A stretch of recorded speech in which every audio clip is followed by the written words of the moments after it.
しよんの。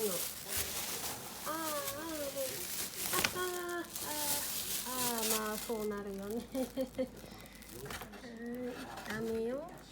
紙袋あるよ。紙袋出す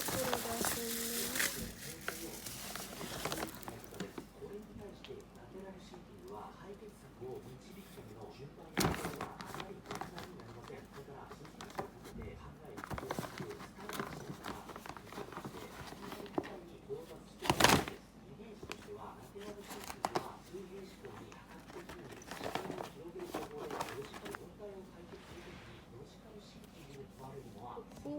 袋。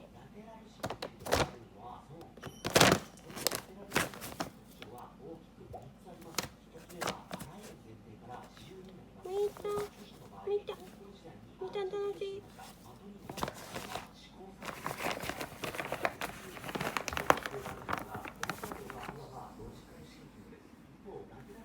ゃん楽しいの。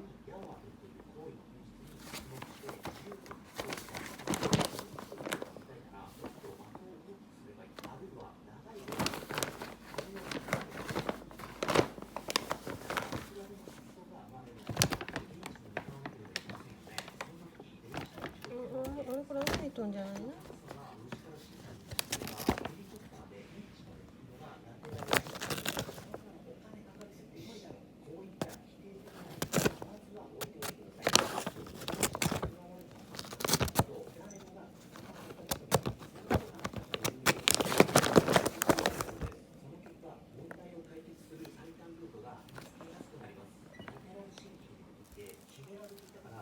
それないじゃん。ほら、それ見つけちゃったよ。見つけちゃってダメ。どうだ。カ